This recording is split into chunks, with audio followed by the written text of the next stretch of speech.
อาจจะเป็นพรสวัสดีสบายดียมพอยมเมียพี่ทุกท่านทุกคนเนาะมานะเดี๋ยว สบายดีวันพุธเนาะสบายดีวันพุธตอนเช้าตอนนี้หลวงพี่มาเรียนเนาะมาเรียนตอนเช้าเนี่ยมี มีวิชาเดียวเนาะก็คือประเด็นมื้อนี้ก็คือมาสายนิดนึงเนาะแต่ก็บ่เป็นหยังก็เลยที่โอกาสนี้ซะเพราะว่าอาจารย์เพิ่นก็บ่ได้มาไวปานนั้นเนาะน้องพี่ก็เลยจะมารีวิวให้เบิ่งว่าอาคารหรือว่าโรงเรียนที่ห้องที่น้องพี่เรียนเนาะจะเป็นอาคารตัวนี้เนาะอาคารบัณฑิตเนาะอาคารน้องที่เรียนอยู่ที่สันซีนะมึงนะอาคารบัณฑิตสันซีจะบรรยากาศช่วงนี้ก็ฝนคล้ายๆคือฝนจะตกเนาะ คือจังฝนจะตกบ่มีแดดเช้านี้พี่กดลิฟต์อยู่ตอนนี้โอเคประมาณนี้เนาะมาเรียน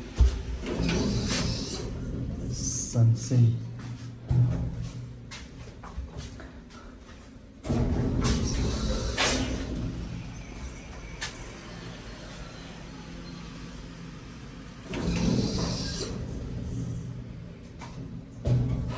ตกใจเปิด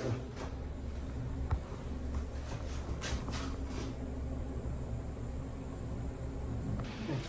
ชั้น4นะพี่มาถึงแล้ว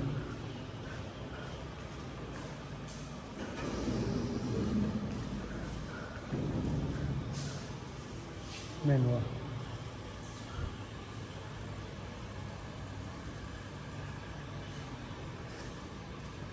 ชั้น4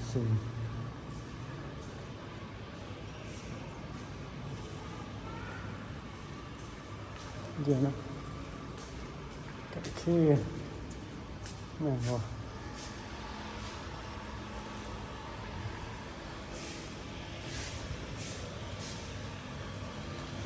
ชั้น5แล้วชั้น4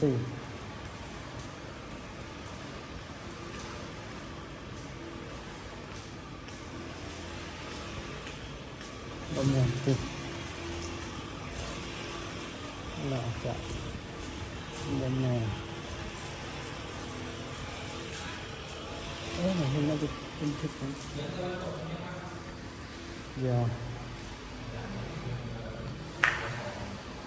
น่าจะเป็นสันหาเนาะโอ้จำผิดก็คือด้านล่างของพี่นี่จะมีวัดป่าเนาะด้านล่างของอาคารอันนี้เป็นวัดเนาะเวลายืนนี่คือแบบ คือยืนอยู่ปลายกบไม้ความรู้สึกนะ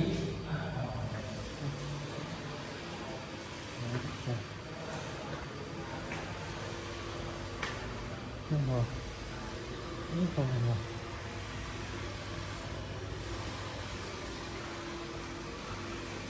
อันนี้น่าจะปี1นะสรุป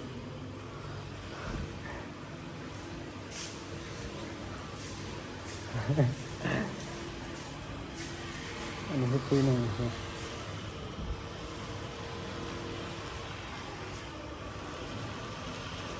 ภาษาอังกฤษปี1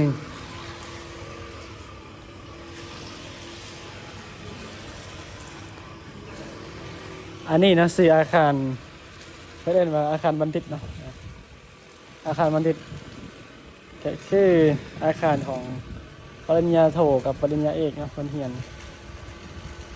แต่ว่าปีนี้พิเศษเนาะจักสิว่าอย่างไรพิเศษแต่ว่าเอาว่าอาคาร100 ปีเนาะอาคารอยู่โน่นนะอาคารตัวนี้นะจะให้เบิ่งอาคารตัวนี้ อันนี้คืออาคาร100 ปีนะทุกคนนี่อันนี้อาคาร100 ปีแต่ว่าอันนี้คือเจดีย์ที่ไปปฏิบัติธรรมอันนี้เป็นห้องทะเบียนเนาะไว้ทะเบียนกิจกรรมของนิสิตอยู่ตอนนี้จะชั้น5เนาะมันก็จะเห็นแบบมืดเลยแต่ก่อนก็เรียนที่นี่เนาะแต่ว่าเป็นซ่อมใหม่แบบปรับปรุงใหม่เนาะปรับปรุงห้องให้มันเดี๋ยวให้มันแบบดีกว่าเก่าก็สิประมาณนี้เนาะมันยมพ่อยมแม่อันนี้จะเป็นอาคารที่หลวงพี่เรียนเนาะแต่ว่าหลวงพี่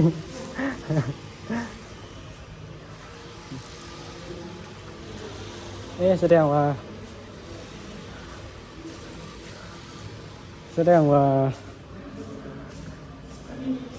บ่แม่นสันที่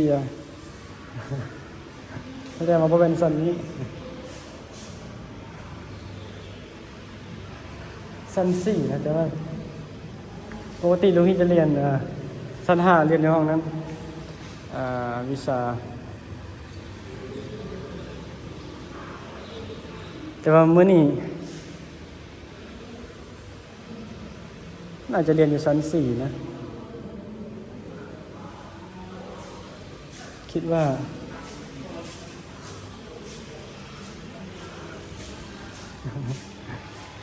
จะมีคนมาเรียนเนาะอาจจะเป็นสาขาอื่นเนาะเหมือนภาษาอังกฤษ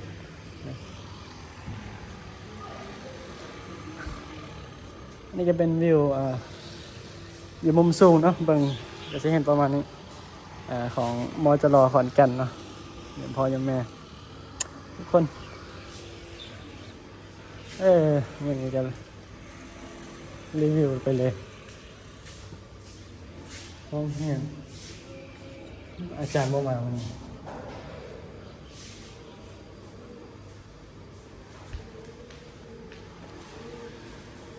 อาจารย์บอกมา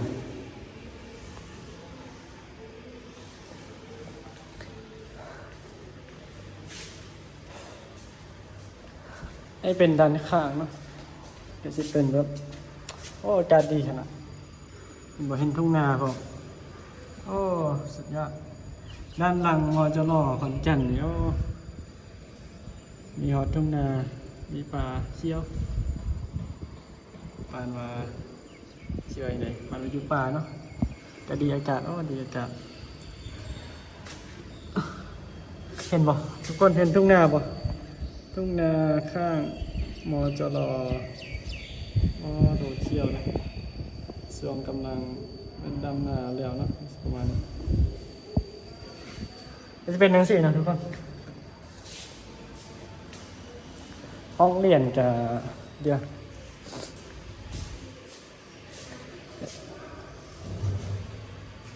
อันนี้เนาะห้องเรียนที่หลวงพี่เรียนประมาณนี้แต่ว่า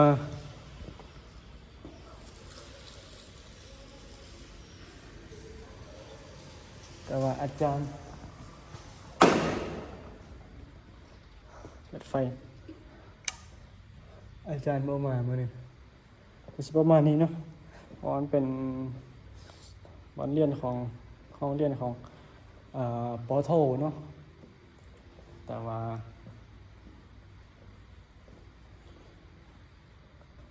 ป.ตรีมาเหียนเนาะแต่สิเป็นประมาณนี้นะทุกคนแต่สิ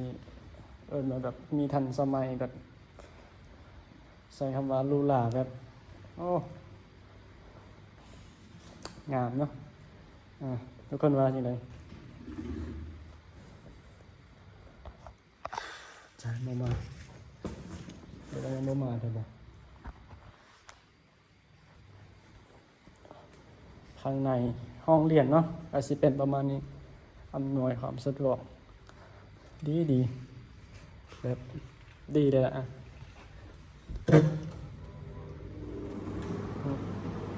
มันจะเพิ่นมีแอร์ให้เนาะแอร์โอ้จนบานหนาวแต่ละทีนั่งเรียนหนังสือเนาะนั่งเรียนหนังสือก็จะนั่งหนังสือเนาะ กับบ่หลายแต่ละเทื่อเพราะว่าสาขาของอันหลวงพี่นี่มีแต่คนเรียนบ่หลายเนาะมีคนเรียนบ่หลายสำหรับปี4ปีสุดท้ายบ่หลายปานใด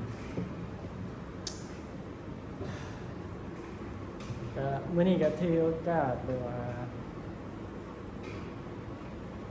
ใช้โอกาสนี้เนาะมาถ่ายคลิปแล้วก็ช่วยทำมารีวิว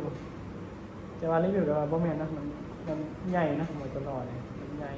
กว้างบางพี่ถ่ายแต่เป็นบางส่วนซื่อถ่ายแต่บอลเลียนซื่อกับวิวจากหน่อย กับบริถ่ายกับทัวร์นะเพราะว่ามันใหญ่นะคันเดินไปเดี๋ยวเดินบนทัวร์มันใหญ่มาตลอดคอนแก่นมันมีต้นไม้งามๆจริงๆเดี๋ยวมันน่าจะไปถ่ายอีกมุมหนึงเนาะอันนี้ถ่ายกับเป็นถ่ายมุมแบบห้องเรียน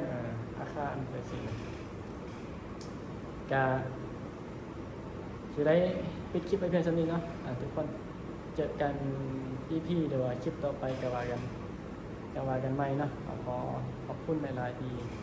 รับชมแล้วก็ติดตามแล้วก็กำลังติดตามเนาะขอบคุณคนที่ติดตามแล้วก็คนที่กำลังติดตามแต่ขอบคุณคนที่ตั้งใจรับชมนํเนาะขอให้ดีมีแห่งเด้ออย่าพออย่างแม่ทุกคนพี่ๆเอาเจอกันเจริญพร